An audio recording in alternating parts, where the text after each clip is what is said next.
Namaste, my dear friends. Namaste and greetings to all of you on what is a very, very auspicious day today, which is the full moon day almost, what is called the Guru Purnima, which is the day of Vyasa's birthday, and we honor all our teachers on this day.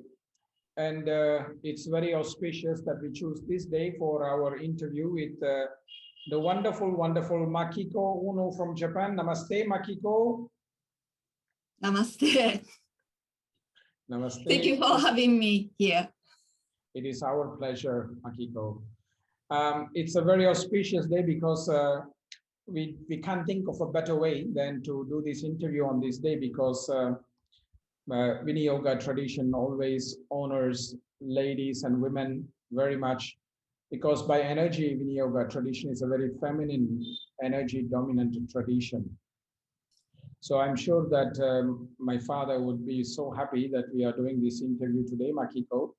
Yes. So we are here today on the 23rd of July, 2021.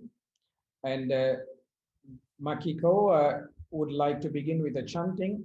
So I would like to ask you to do that. But before that, my dear friends, I want to just say one thing. Please let us know if you are able to hear us well, and if the sound and audio and other things are clear, so that we can enjoy our conversation with Makiko. Makiko, please chant for us. Yes. So I start with chanting Sahana Bhavatu. Good. Om Sahana Bhavatu Sahana Bhunaktu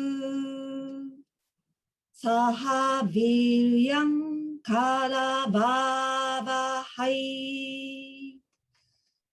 Tejasvi Napati Tamastu Ma Vidvishabhai.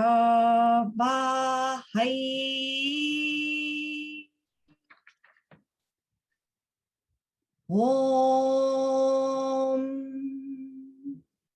Shanti Shanti Shanti.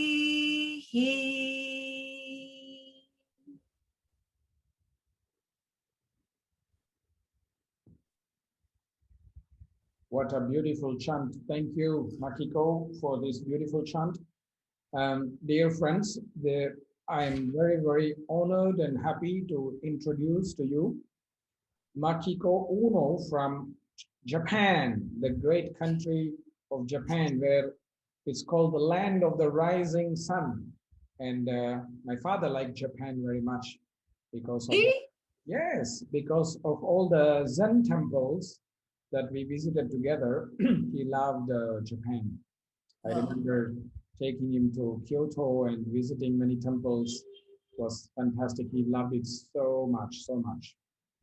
Wow. So friends, Makiko is a Viniyoga teacher based in Tokyo, Japan, and we know each other for a long, long, long time now, almost 12, 13 years now.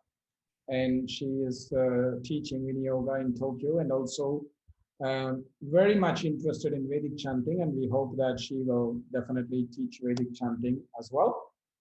So now, Makiko, I want to just ask you how you're feeling today. How is everything there with you in Japan? I hear that before I'm so nervous, but now I'm quite okay. Very good. Maybe chanting makes me relaxed. Yes. I heard that now you are going to have the Tokyo Olympics in Japan. So how do you feel about it? I really don't know about that.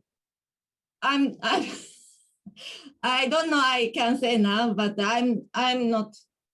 I don't agree with Olympic game now in Tokyo. I understand. That's my opinion. I understand. So, Makiko, I would like to ask you the first question. What is it that brought you to Viniyoga, firstly, all those years ago, about 12, 13 years ago, when you came to the tradition? What was your introduction? Yes. If I start to talk about my story, it's going to be very long, but shortly, if I say that, it was in 2007, I was totally broke down. Like I had no confidence in myself. I couldn't believe in myself anymore because of something happened between me and the partner at the time. I had violence from him, not many, only few times, but once I had very, I received very seriously. And then I really, broke down. And I went to counselor, private counselor, and also, yeah, but fortunately, the female friend of my partner at the time told me that your mother came to seminar in Tokyo. And then I didn't know about T Krishnamacharya, though I already teaching yoga for a long time, but I didn't know about him. So I check on the internet, and when I see the photo of your grandfather, I really feel like I really want to learn from him. It was first time for me that I really want to learn from some Indian people, because I already came from India, but I didn't feel like I wanted to learn from them at that time. So I went to the seminar for the first time, and I felt like I never feel like before this kind of yoga. It was totally different from yoga I was used to doing. So very touched my heart. Then I start to follow this lineage of teaching. Excellent. And first and foremost, I want to tell you, I'm so sorry you went through that violence. And I also want you to know that you are not broken at all. You are so strong now. You are shining, you are radiating, and you are fulfilling your dharma by teaching yoga so nicely to your students. So you must be very, very proud of yourself. And it is unfortunate that you went through this time.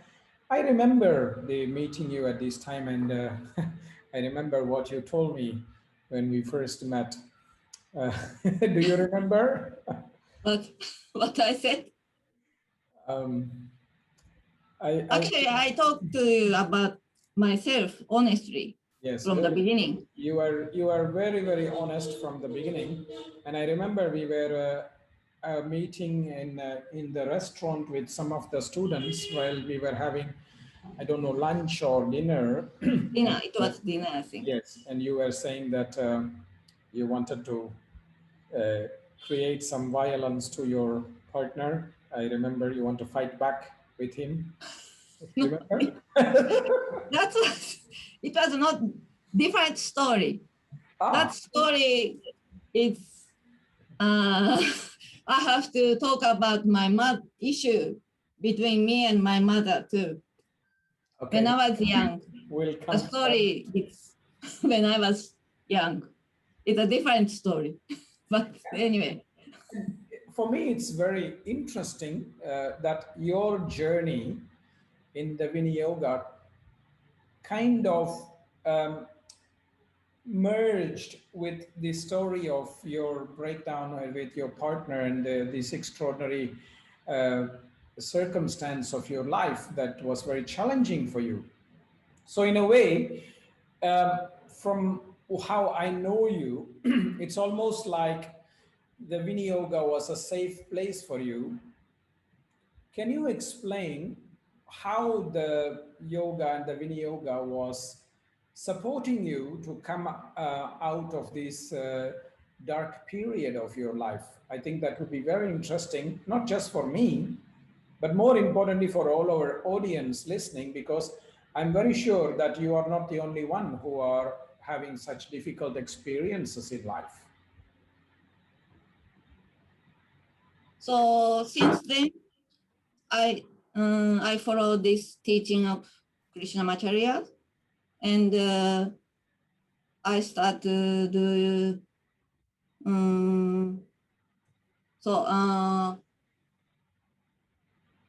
I start to study also the philosophy like Yoga Sutra from Sachio.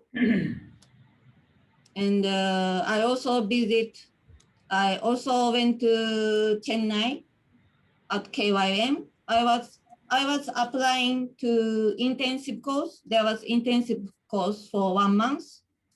So I applied, and when I went there, they told me that you are not registered. So, oh my God. And but they arranged me one-to-one class for 1 month. So I met many nice teachers there. So teaching was so precious, and I really learned many things because I didn't have philosophy before. So also it was very interesting for me. And but especially your father was so nice to me because I want to talk about when I was in Chennai at KYM, the not new one, old building. It was old building. So I stay in New Woodland Hotel. Then every day I take lecture and or take bus and go there and have a one-to-one class, Yoga Sutra, chanting. I learn chanting in Vedavani also, and therapy and meditation. There are many kind of classes I took. And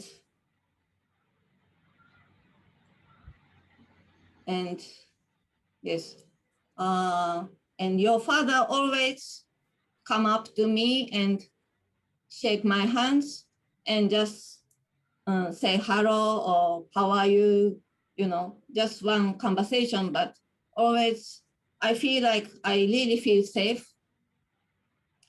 And in this 1 month, I really feel appreciate everything. Like they wash my heart, they clean my heart, and yeah, it was very nice experience there. So I really like that.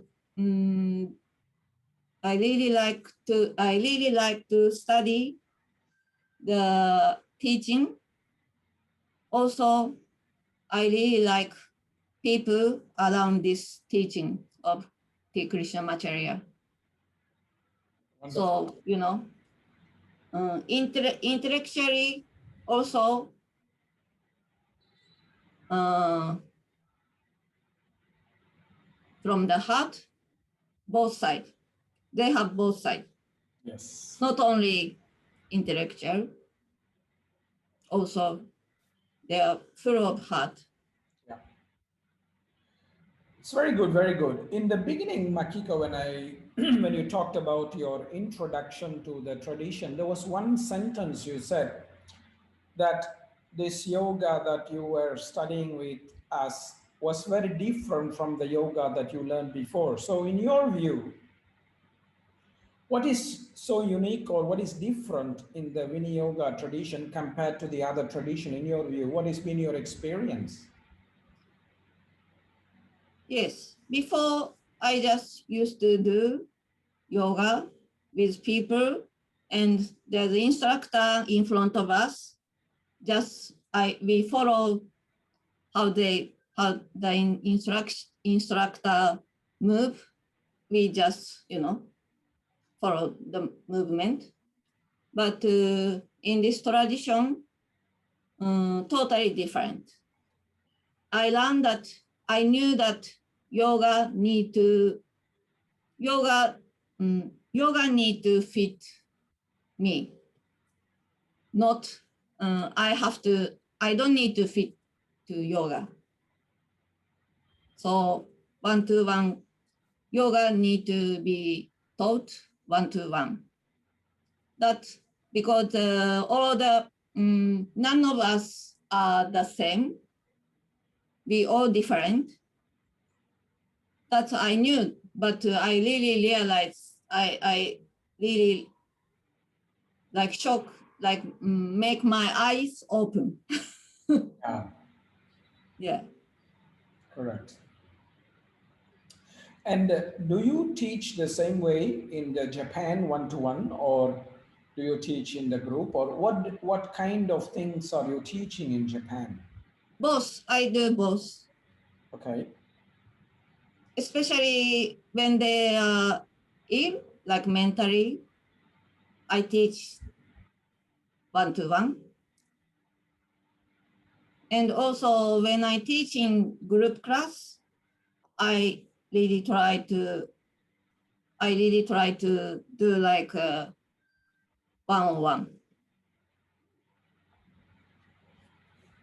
And how do the students respond to the one-to-one classes? Are they open to it, or there is some resistance to it, or how do they feel? I think they really like, they are open. And I think most of them get recovered from yoga one-to-one. I hope. Yeah.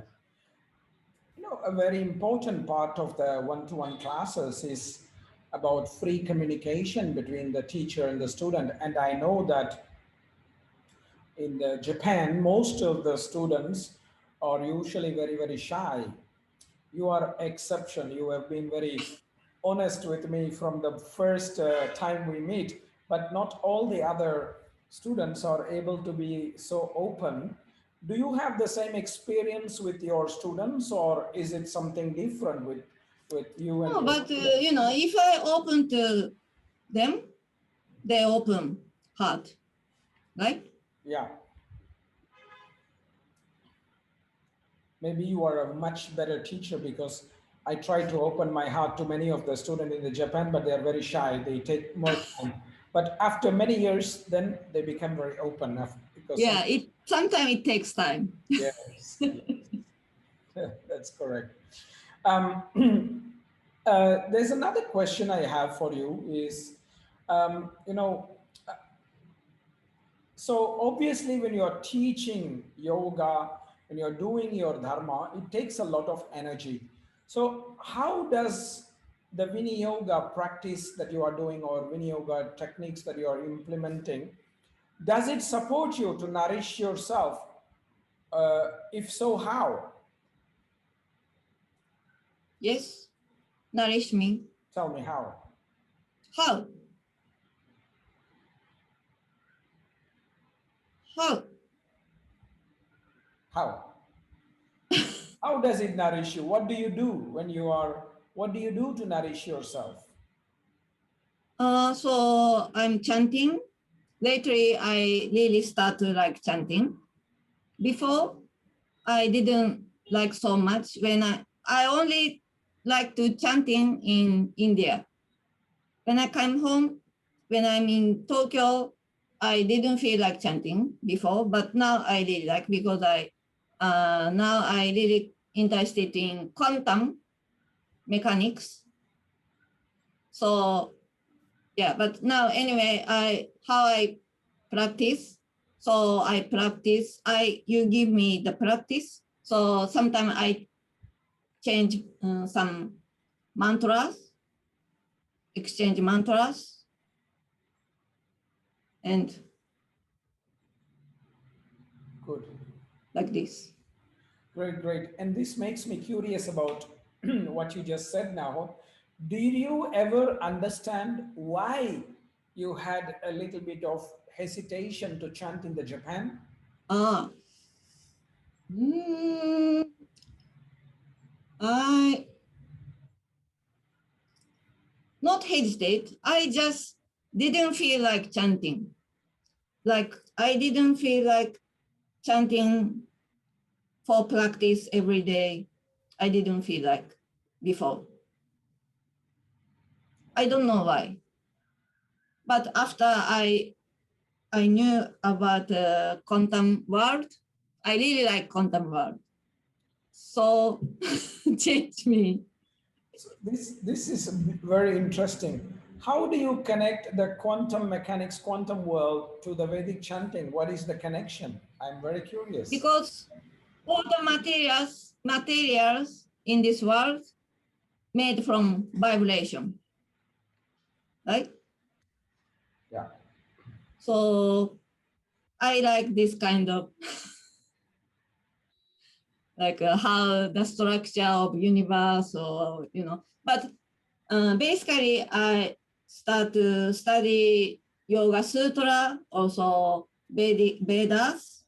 Then I really interested in this kind of, because I really like the concept of Purusha, or, the something for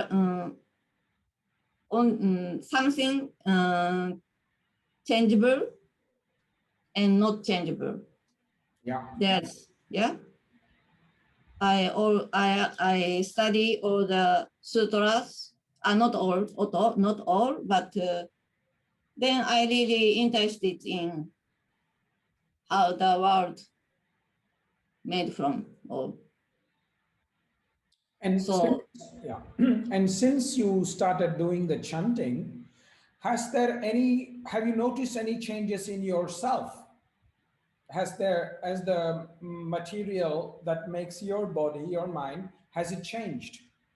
yes. Can you share with us, please? What has changed? How I change? Yeah. After So the always chanting. when I chanting, Yeah. I feel like, yeah, I really clean myself, first of all, and very stable. Like I really feel the Purusha, like, and yeah, clear. Everything is clear, like this. It is very fascinating. The reason I ask this question is because since I know you for so long, in the first years when I met you, you were quite how to say, your energy was quite disturbed, and the vibration was very intense and very strong. Now, in the last years, I you're more couldn't and I more. couldn't hear because not stable. It was not stable. Can you say again, please? So the vibration was quite intense and it was quite shaking. I don't know if you remember this time, but now in the last 1 or 2 years, you are more and more and more calm. And I think this is what I think you mean by the cleaning, because all these negative things have gone because of the chanting. And that's why I tell many and many of my students that chanting is the most powerful tool of yoga. This is my view. And you are one of the examples of this as well. Yes, transformation. It is, I'm good example of transformation. I really think so too. it is. Once you gave me the chant, Purusha Suktam, Yeah. to make my spirit clean, yeah, purified. Yeah. Because I really need it, no? Yeah, I don't know if the spirit needed purification, but your They are already pure. yes, but there was you were in a very dark phase, so it was covered by darkness, which just needed to be removed. Yes. And that's the thing. Sometimes the light in our heart is very often covered by darkness or confusion or lack of faith, lack of confidence. And that is what chanting is also doing. And you're not the only example. I myself am also an example. When I went through a very dark phase in my life, my teacher told me to do chanting. It didn't tell me to do asana. He didn't tell me to do pranayama. He told me to do chanting. So I am also a beneficiary of that chanting as well, just like you are. And just like many of other students of the tradition that I know, the chanting has been the most powerful tool. And this is one of the unique things of our Viniyoga tradition, which is we are integrating a lot the mantras and the chanting in the yoga practices, don't you think? Yes. Yeah. So powerful. Anyway, it really works. So Makiko, now I come to that heavy topic that you wanted to talk later, your mother. So Yes. please share with us this story and how you have managed to come out of that and create a nicer relationship with your mother. So when I was child, I quite live in happily with my friend, with my family. But when I was around 10 years old, so my parents start to divorce, and I start to suffer. Especially I live with my mother, and then she really start to do what she want, and she didn't listen to me. So I have a like anger to my mother. But when I grow up and I start to travel with backpack, then I thought I'm okay now. My mother was mother, but also my mother was woman. I really accept. I thought I accept. Then, I was doing well.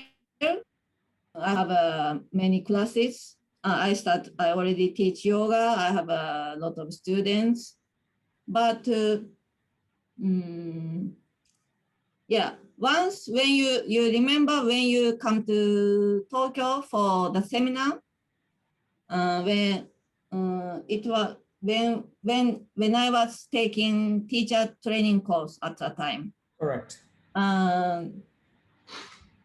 In the middle of the seminar, you told me to come to the front, and there are quite many participants there. And you told me to lay down on the floor. You remember? Yeah. And I just lay down, and you push finger into my stomach, like, so it was so pain, and I like shout, ouch, you know, remember? I do. It called grunty. I do. And you told me that there's anger here.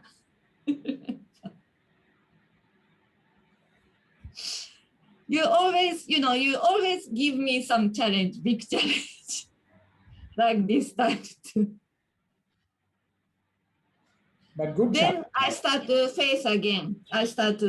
Because at the time my mother already she was ill.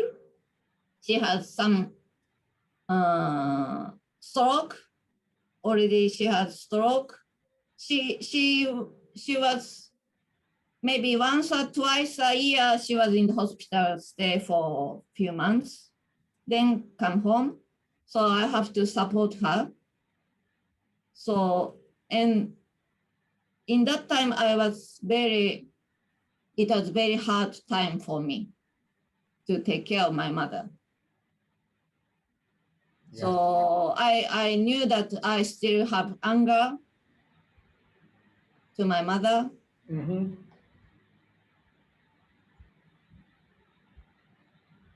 Yeah, but it was nice occasion that you push my stomach. Yeah, I mean, there are many more than one challenge that you have faced, but you never ran away, right? It was all good challenge for you to help you to see the impact the suppression of your anger was having on your own body, your own health, and that you had to work on that. This is the point. No, it's the point that I think we are often forgetting. Yeah.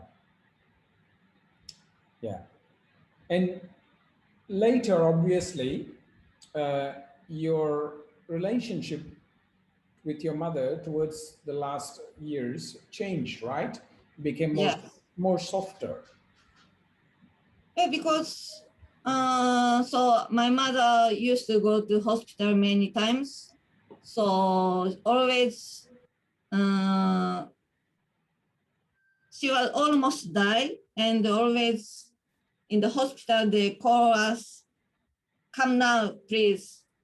Your mother going to die. So I rushed to hospital many times, and she was recovered. But after all, she was staying in the hospital until she died for 1 and 5 months, I think. She was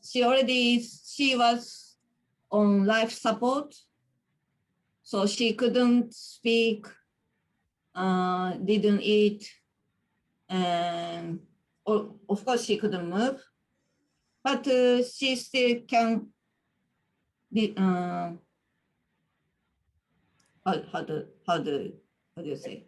Communicate without words. Communicate, yeah, without words. She can write. Okay. So in that time, so of course I visit her a few times a week in the hospital, and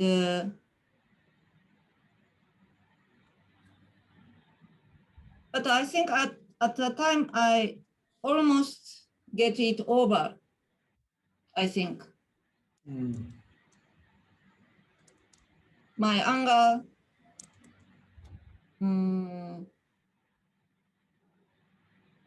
was almost disappeared. Yeah. So, but anyways, so yoga helps me a lot.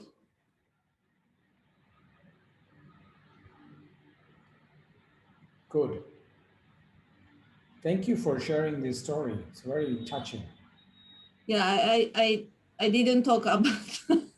You can, if you want, you can talk about it. I know.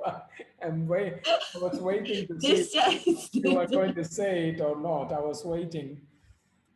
It's not my So I story, Cal. It's your story, so I'm waiting. But it's up to you. Thank you. Good. Okay. It's enough, I think. I It's think enough. it's more than enough what you shared, and thank you so much for sharing something so deeply private, and it's very helpful example for many others. Yeah, but I knew that I love my mother, but at the same time, I really hate because I love. That's all. I knew that. Yeah. And Okay. you make me face again, and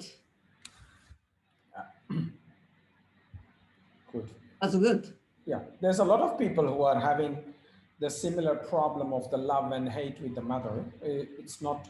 It's very important, and it's very common, but we have to deal with it for our healing. Anyway, we will slowly put your mother aside uh, and go to another topic. Um, one of the questions I have for you, for all the people, but especially you and others who have come from Japan, I also asked this to Sachio before. Mhm. Countries like Japan are very, very patriarchal and male dominated, and this is quite common in these societies, right? Now, how does it feel for you to be like a teacher in such a society? Do you get only students who are women, or do you also have men as well? How does it work for you? For me, to be yoga teacher, I don't have any problem about that.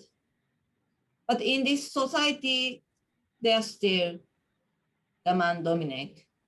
Mm.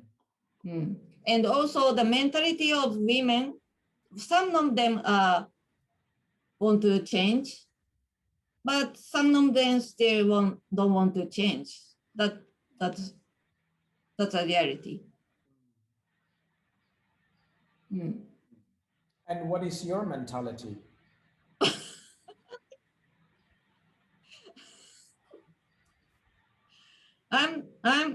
I think I'm already, too much. I think too much unique. So I feel like sometimes I feel like I'm lonely in this society. Anyway. I know what you mean, but I can tell you, even in the Japan, you are not lonely. There are many people like you. You know that. Yeah, but now I started chanting, also study sutras, Vedas, and so I really connect to myself, so I can see the reality. I can see the world as it is, but good, it doesn't matter. So that's something problem. And that That's connects a me, problem. yeah, that connects me to the another question I have, because there is very great cultural similarity between Japanese culture and Indian culture, because there is the doctrination of Buddhism and other Asian religions. They share some common ideas about things like reincarnation, about energy, about yama and the niyama and things like that. Do you Yes. feel that it makes it easier for you to teach more subtle practices of yoga like meditation, chanting, etc., to Japanese students? Because it's not so easy to those who don't have the same or similar uh, cultural basis. I think the students come to my class. It's already, very, they feel, they feel similar to me. So so people are like me, maybe. So when I talk about the yoga philosophy, also about Purusha or Purdayam, they really feel it, I think. I have a class in some quite famous yoga studio. There are many famous teachers there. So many people wearing like, t-shirts, like they're really style. For maybe if I teach them, maybe they think I'm too much, I'm too much religious or, Yeah. So, but people come to my class, maybe they like my style or they like, I think they like me somehow. So I don't feel something problem to teach them about philosophy. Now, I think people really need the philosophy because the yoga philosophy is very individual and also universal. That I really like. Yeah. Yes. And I want to ask you a question that is dependent on the word that you used earlier. You used hridaya. Mhm. Yeah. And that's an important word in the yoga. It's also a very, very loved word for my father, the heart, the hridaya. I think in Japan it's kokoro. Mhm. Yeah. So Yes. what do you understand about the importance of the hridaya in yoga or in life? What does it mean to you? Love, freedom is love. And in this world, now we need love. No? And not only now, I think in this world, Especially now. all time, we only need love. No, but in Japan, we don't have something to believe. Just maybe many people just believe in the money before people believe in God. But nowadays, after World War II, especially, they just believe in money, I think. So I think we really lost something very important. And So I think I really need philosophy like yoga in Japan because now many, murder between families, and you said that the heart, hridaya, is the place of love. So you feel that love is in the hridaya and not somewhere else, like in the mind or something like that. No. And what is the meaning of love for you? Meaning, Yeah.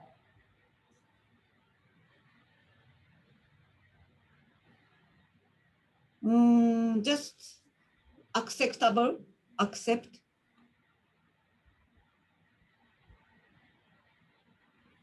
Love, meaning of love. So if I can help you a little bit, Yes, please. you have a very beautiful photo of your lover on the door. So can you share what love you have for that person on the door? Can you tell everybody who is this on the door?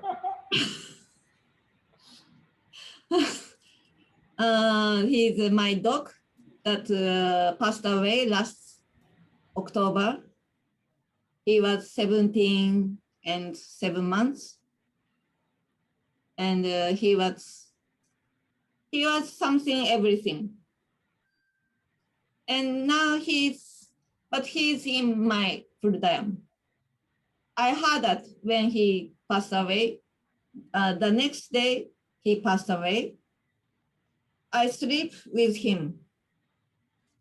I hold all night long, and when I saw his face in the morning, next day he passed, and he died open eyes. So he opened eyes. So, but he was not there. I felt, oh, he was not there. In that time, I heard that I'm here. I heard from my heart. He said, I'm here. Yes.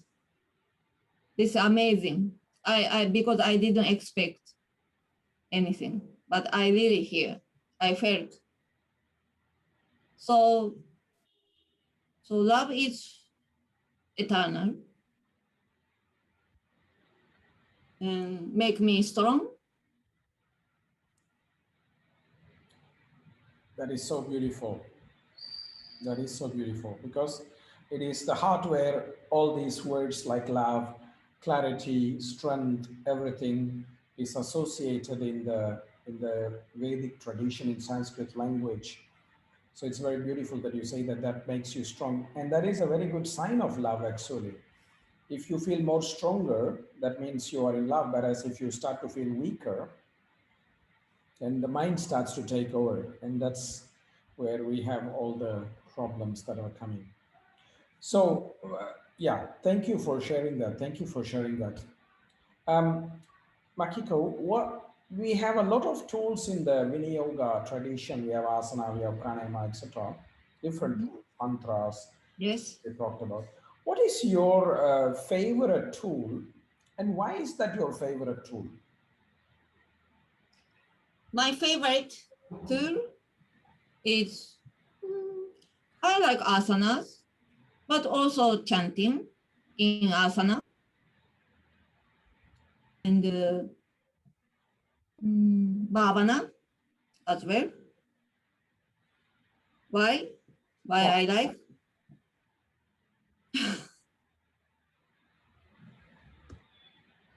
Why I like?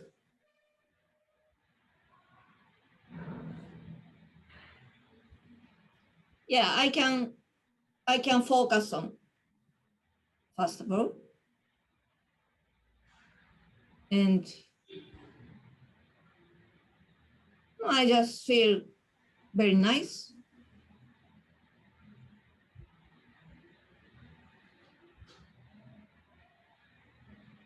Why? Why I like?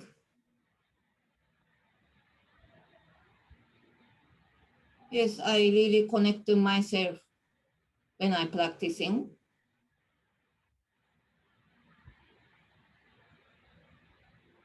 So after I really stable,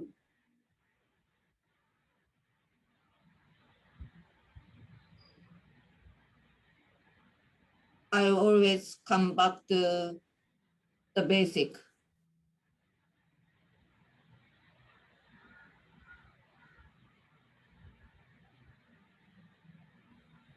Very good. Very good. What are the main reasons why people are coming to yoga in Japan? What is their motivation to come to yoga in Japan?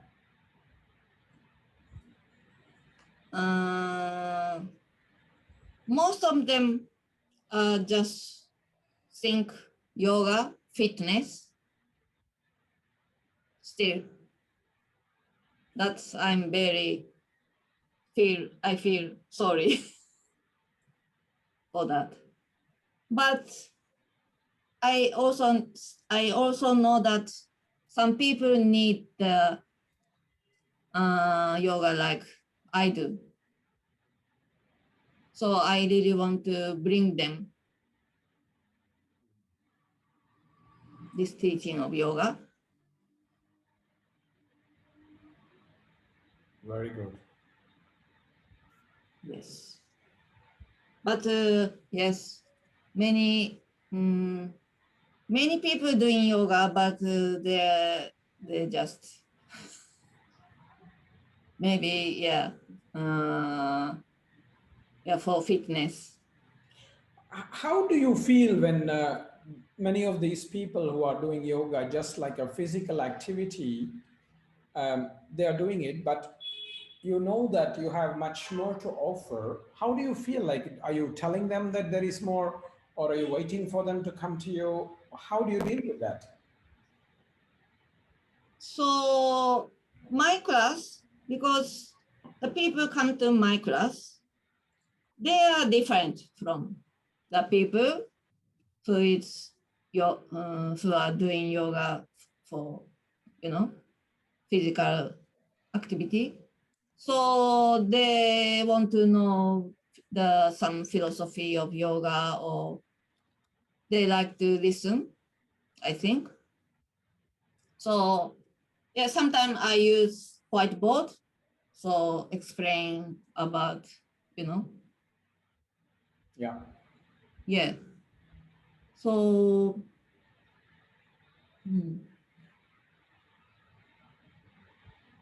not many, but people start to open to now, I think. Last question I have is, because you're a woman and the woman's body is changing all the time, and you've been going through many changes personally yourself since you started doing yoga. How does Viniyoga fit to the changing nature of the woman's body, mind, emotions, etc.? I think women go through much more changes than men do. Men are also changing, but there's much more changes like pregnancy, menopause, which we don't have. So you've been through some of the changes, maybe at least one of them. How do you feel that Viniyoga fits this? Viniyoga, it's like more work on emotional side, because we are emotional. So when especially the women, when women change something, they feel they suffer. So when they suffer, the Viniyoga works. But Japanese people don't want to face the difficulty. They don't want to see. So that's why they go to gymnastic yoga, maybe. But some of them some of them face the difficulty. Viniyoga, it works.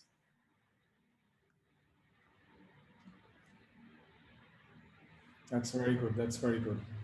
Have you taught Viniyoga to some of your students who have been pregnant and they have, yeah? Can you share some experiences of how it was for the students? Yep. People who are pregnant, they really like chanting, because chanting make them connected to the baby in her stomach. That's amazing. Yeah. Yeah. So yeah, people who are pregnant, they really like Viniyoga style.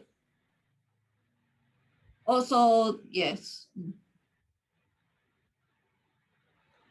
In India, traditionally, whenever the women were pregnant, they were always chanting some texts or listening to chants, Vedic chanting, etc. They were doing a lot of these things traditionally, because the sound very strongly influences the fetus during the pregnancy, and of course also later. But it's very, very powerful method to influence a very healthy and happy baby, and also the mother as well. Yes. The vibration. Yes. Yes, very good. Good, Makiko. We managed so nicely without any problems of your English, which you were a bit nervous about. I think everybody understood you I hope perfectly. so. Yes, yes. I know. And friends, if you have followed her English very well, please let her know so she can feel happy about it, because that was her biggest nervousness, whether she will be fluent with her English. So please let her know. So Makiko, we come to the end of our session. And of course, you are welcome to conclude with a chanting if you want, because you love mantras so much. So if you want, you can do that.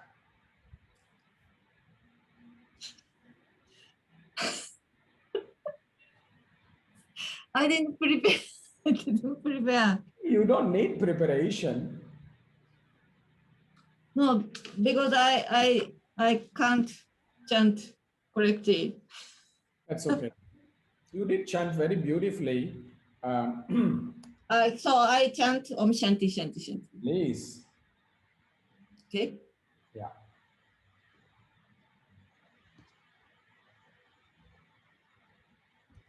Om Shanti Shanti Shanti.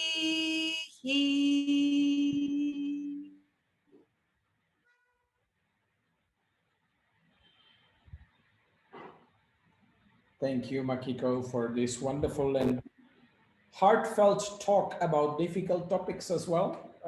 Thank you so much. I'm sure it was very inspiring for many, many people who have been watching, especially women who may have had some shared life experiences as you've had. So thank you for your openness and honesty. I think by learning the philosophy of yoga, also study Vedas, I knew that I can be beyond. That you taught me. Thank you for being a good student. And thank you all the friends for joining us today and watching our conversation of Makiko's journey with Viniyoga. And thank you friends for being there. And in 2 weeks again, we will have one more interview, and see you then. Namaste, dear friends. Namaste.